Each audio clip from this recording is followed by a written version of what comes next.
আমি থাকি জিরেনি বিকেএসপির পাশেই।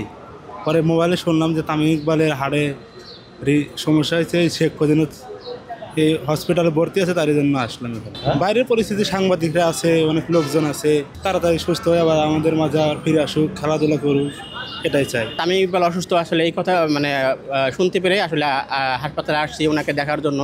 আসলে ছোটোবেলা থেকে আসলে তামিমের খেলা দেখে আসলে আমরা বড় হয়েছি। তো আমি নিজে ওনার একজন ভক্ত। তো রোজার মাসে আসলে আল্লাহর কাছে চাই যে উনি যেন দ্রুত সুস্থতা অর্জন করুক, এটাই আসলে আল্লাহর কাছে আমাদের চাওয়া। বিকেএসপি 3 নম্বর ক্রিকেট গ্রাউন্ডে মোহামেডান এবং শাহিন পুকুরের খেলা ছিল। তো আজকে ক্যাপ্টেন হিসেবে তামিম ইকবাল যখন টস করতে যায়, টসের পরেই আর কি একটু অসুস্থতা বোধ করে এবং নিজের থেকেই এই কেপিজে হাসপাতাল, বিকেএসপির নিকটে যে হাসপাতাল, এই হাসপাতালে আসে।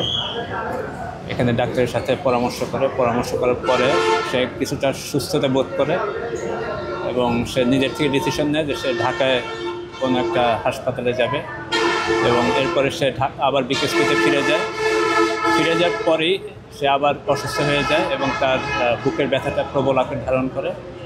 সেই সময় আর কি সবাই ধরে এই কেপিজে হাসপাতালে ভর্তি করে এবং এখানকার ডাক্তার তাকে সাথে সাথে যতটুকু সম্ভব, আমাদের বিকেএসপির ডাক্তারও সময় উপযোগী সিদ্ধান্তের ফলে তাড়াতাড়ি করে এখানে নিয়ে আসে এবং বিকেএসপি মহাপরিচালক স্যারও বলেছে যা যা করা দরকার তার জন্য আমাদেরকে সচেষ্ট থাকার কথা বলেন এবং আমরা সবাই একসাথে হয়ে তামিম ইকবালকে এই কেপিজে হাসপাতালে নিয়ে আসি এবং এখানে আনার পরে ডাক্তাররা ট্রিটমেন্ট শুরু করে এবং এক পর্যায়ে তাকে আইসিইউতে ভর্তি করা হয়। এখন সে মোটামুটি সুস্থ আছে।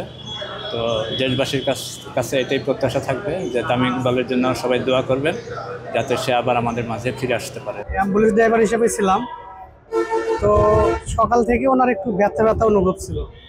তো ওখান থেকে বিকেএসপি যে ডক্টর ছিল উনি সহ আমরা প্রথমে যা ওনাকে হসপিটালে নিয়ে আসছি। নিয়ে আসার পরে ওনার ব্যথাটা একটু ছিল তখন।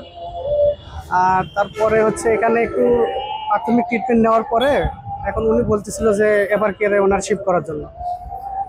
তো একটু প্রাথমিক ট্রিটমেন্ট দেওয়ার পরে ওনাকে নিয়ে যাচ্ছিলাম আমরা যে ওনাকে হেলিকপ্টারে উঠাই দেবো। কারণ হেলিকপ্টারে ওখানে আসার পরে মানে পার্কিংয়ের জন্য ওয়েট করতেছিলাম, এর ভেতরে উনি ডিভিশনে চলে গেছে, অ্যারেস্টে চলে গেছে। এখন যেহেতু আমার সাথে একজন নার্স ছিল বা আমি ছিলাম, যখন বুঝতে পারছি যে না উনি অ্যারেস্টে চলে গেছে, কারণ সবাই তো ব্যস্ত ওনারা ওঠানোর জন্য। কারণ আমি তো ভাবছি যে না ওনাকে তো হেলিকপ্টারে দিলে ওনাকে তো আর এভাবে পাওয়া যাবে না, ওই সময়টা আর নাই। এই জন্য আমি আবার কি করলাম, ওখানে যেহেতু আমি ভাবছি যে ওখানে হয়তো অক্সিজেনও নাই, কিছু নাই, তখন ওখানে আমরা হচ্ছে সিপিআর দেওয়া শুরু করলাম। সিপিআর দিতে বুঝলাম যে না আরও বেশি খারাপ অবস্থা। পরে অক্সিজেন দিয়ে পরে আমি আবার মনে করেন যে রিটার্ন চলে আসছি।